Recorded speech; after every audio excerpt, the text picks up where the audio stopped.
Alors quelle est votre préférence, la flamme ou le flambeau?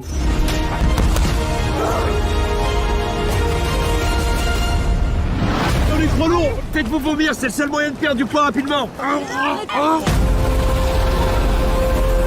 Bonjour à tous, j'espère que vous allez bien. On se retrouve en ce début de semaine parce que oui, le flambeau c'est terminé. On n'avait pas parlé de la flamme la saison précédente sur la chaîne, on va le faire dans cette vidéo. Le flambeau, donc 9 épisodes, c'est parti, on en parle. Le flambeau est la suite de la flamme et est désormais disponible intégralement sur Canal+.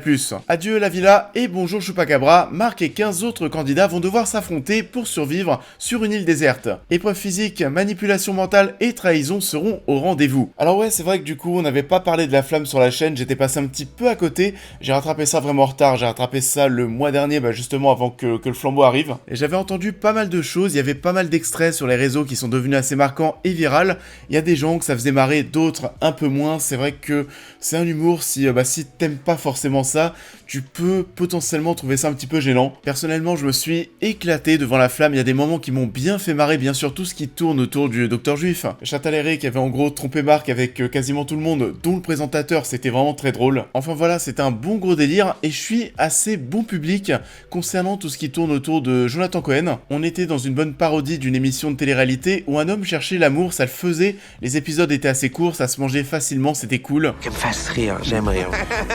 C'est pas marrant, Marc. C'est pas marrant. Vous-même, est-ce que vous avez de l'autodérision? Non. D'accord. Non, pas du tout. Et du coup, on se retrouve aujourd'hui pour le flambeau. On est quand même dans une suite de la flamme, à mon sens. C'est quand même une saison 2. Il faut quand même avoir visionné la flamme parce qu'on va retrouver pas mal de choses. Certains personnages, des retours surprises aussi, des sacrés guests aussi, dont un gros tennisman professionnel et tu sais pas trop ce qu'il fout là, mais c'est cool. Des références à la flamme, il y en a beaucoup. Toutes ces personnes évoluent. Donc oui, si on commence directement par le flambeau, je pense qu'il y a pas mal de choses qui vont vous passer un petit peu au-dessus de la tête. On est donc cette fois-ci dans une parodie de jeu de survie, fortement inspiré bien sûr de Koh-Lanta, et au niveau de l'écriture, au niveau de l'humour, on est clairement dans le même concept. Si on n'a pas adhéré à la flamme, je pense que là ça sera pareil. On est clairement dans le même style, et vu que la flamme ça m'a plu, et encore une fois j'ai passé un très bon moment ici. Je vous repose la question parce que c'est forcément la question qu'on s'est tous posée, est-ce que vous préférez la flamme ou alors le flambeau? J'ai peut-être une légère préférence pour la flamme. On va donc retrouver pas mal de visages qu'on avait déjà dans la saison précédente, qui sont peut-être ici pas les plus intéressants à suivre, parce que oui, on les a déjà vus, on a déjà fait un petit peu le tour. En tout cas pour certains, parce qu'on va retrouver constamment les mêmes gimmicks d'humour, j'ai envie de dire. Leila Bethki était hilarante dans la flamme, totalement timbrée. Là pour le coup, je la trouve un petit peu plus en retrait. Marc, mine de rien, c'est un petit peu pareil, même si c'est le protagoniste principal. Vers la fin, à partir des épisodes, je sais pas, 6, 7, 8, 9 peut-être, on le voit de plus en plus. Par contre, les premiers épisodes ne tournent plus forcément autour de lui. Bien sûr, dans la flamme, c'était le concept. Bien sûr que la lumière était vraiment centrée sur lui.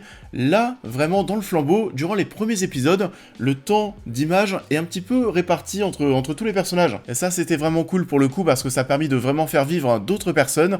Châtellerault, en vrai, on s'en fout un petit peu ici. On aurait pu s'arrêter tout simplement avec la fin de son parcours dans la flamme, parce que c'était vraiment, encore une fois, très très drôle. Anne, sa relation avec Marc, c'est toujours aussi bon. Maintenant, c'est bon, c'est ancré en moi. Dès que j'entends, par exemple, dans la vie de tous les jours, je sais pas, t'es nul, dans ma tête, ça fait comme Anne. Adèle Exarchopoulos, là, je suis totalement fan. Cette entrée en matière, ce retour, mais c'est incroyable, ils sont totalement tarés.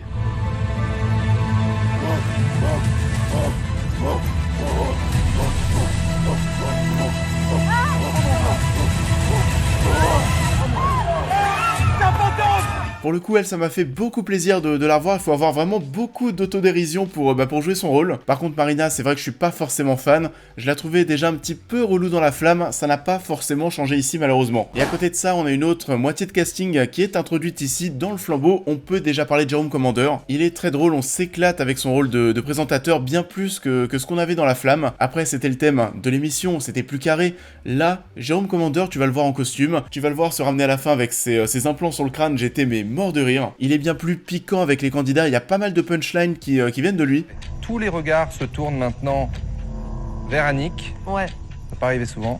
Annick Vous êtes la clé de cette manche. Bon après c'est vrai que les éliminations des candidats avec ces flambeaux électriques qu'on éteint, j'ai pas trouvé ça ouf. Je trouve que les nouveaux personnages sont bons sans être non plus exceptionnels. Annick me faisait marrer, mais alors la pauvre, elle en prend quand même plein la gueule. Hervé est sympa sans plus, Yvan le complotiste avec tous c'est comme par hasard, c'était drôle quelques épisodes, mais sur l'ensemble c'est vrai que ça commence un petit peu à tourner en rond. Par contre les conditions de son élimination sont très drôles. Carole, l'ex de Ramsey Tony Tonic, bon bah ça c'était fun jusqu'au moment où Ramsey pour moi quittait l'émission. Mr V, j'avais beaucoup d'attentes parce que bon, Yvick, c'est de loin l'un des mecs les plus drôles du web, et finalement, j'ai pas trouvé son personnage si hilarant que ça. Le caméo de Squeezie est plutôt cool pour le coup. C'était plutôt bon délire, j'attends de voir ce que vous en avez pensé. D'ailleurs, n'hésitez pas à me dire en commentaire quels sont vos participants favoris.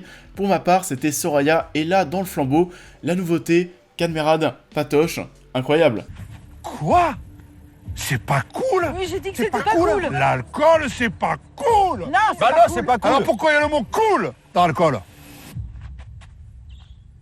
Lui, c'était clairement l'inverse de Mr V. J'avais peur qu'on parte dans quelque chose de très gênant, et puis finalement, c'est de loin l'un des plus drôles du flambeau, du show. Cadmerade est génial, sa relation avec Philou, Philippe Machette, est drôle, même si c'est vrai que Gérard Darmon est totalement dans l'ombre de Patoche. Pour le coup, il est pas ultra marquant, c'est une pièce rapportée. Et puis voilà, le mec Bull aussi au début. Ouais, ça fait un petit clin d'œil à la flamme avec l'épisode 1 où on avait une candidate qui était dans un costume de panda. Bon, voilà, l'homme bulle, on pouvait s'en passer. Et sinon, ouais, ça m'a fait marrer, les 9 épisodes sont cool, on est totalement dans l'esprit Koh-Lanta, jusqu'aux musiques et aux sonorités qui sont utilisées. Que ça soit la vie du camp, tout comme les épreuves, le conseil le soir, etc. On est dans une belle parodie, on sent que tout le monde s'éclate. Jonathan Cohen le disait, il y a une grosse part d'impro, c'est pas étonnant. On a ces passages avec, vous savez, les cris de guerre de William, Alexandra et Marc. J'ai l'impression que Jonathan Cohen lance le mouvement, et on a du coup Leila Betki et Mr V qui essayent de suivre. Ils sont un petit peu en décalé, je sais pas si c'est fait exprès, mais ça pourrait potentiellement ressembler à de l'impro, en tout cas c'est très drôle. Je marche dans la rue, je marche dans la rue, qui arrive? Oh non, la boulangerie est fermée. C'est un gros délire, ça part dans tous les sens, même au montage. Je pense que les équipes techniques ont dû s'amuser avec les rushs pour monter les épisodes. Après oui, des vannes qui tombent à plat, on va en avoir parfois, on est tellement dans du second degré que forcément ça va être le cas. Globalement, on est quand même sur du bon taf d'écriture, c'est rythmé, c'est drôle. On retrouve le Docteur Juif qui est toujours aussi incroyable. Lui pour le coup, c'était clairement le meilleur dans la flamme. Pierre Ninet, c'était que des masterclass dès qu'on le voyait. Un épisode complet entre Marc et le Docteur Juif, je signe direct. Ça va, non, ça va pas. J'ai vécu comme une sorte de trauma. De quoi? Trauma. En fait, un Ok. accident Ok. de... Parlez-moi. Non, pardon, D'accord. Oui. Je suis toujours aussi fan, même si on joue un petit peu moins avec ça, vous savez, des noms des candidats qui apparaissent lorsqu'ils parlent, leur âge, etc. C'était génial dans la flamme. Là, pour Marc, à chaque fois, on a ex-pilote, ex-cœur à prendre, ex-d'orchidée, ça m'a bien fait marrer. En tout cas, la mayonnaise prend une nouvelle fois pour ma part. Le final m'a bien plus fait rigoler que celui de la flamme pour le coup. On verra si on arrive à renouveler ça pour une 3ème saison et une nouvelle parodie de jeu. Mais en tout cas, c'est vrai que je suis assez friand. Pourquoi pas, je veux en voir plus. Rien ne m'empêchera de gagner les 450 €. La guerre, elle fait que commencer. Je suis ravie de faire partie de cette aventure humaine. Tais-toi maintenant. La jungle n'a aucun secret pour moi. C'est la bonne humeur qui sera l'arme qui me fera gagner. Mojito! Ça en est tout pour cette critique, j'espère qu'elle vous aura plu comme d'habitude. Je vous invite à la liker, à la partager, à me dire en commentaire ce que vous avez pensé de l'œuvre en question, à me suivre sur l'intégralité de mes réseaux sociaux pour plus de news et réactions à l'actualité, mais aussi à devenir membre soutien si vous souhaitez soutenir mon travail, et on va se retrouver très vite sur la chaîne pour cette prochaine critique. That is not you. It's not really the brown girls from Jersey City who save the world. That's a fantasy too. Et on va donc se retrouver dès demain pour parler de Miss Marvel, l'arrivée de Miss Marvel sur Disney+. Il s'agit du nouveau show Marvel Studios. J'ai eu la chance de voir le premier épisode la semaine dernière. On va donc évoquer ça très rapidement comme je vous le disais. Je vous souhaite à tous en attendant une très belle continuité de semaine et je vous dis à très vite.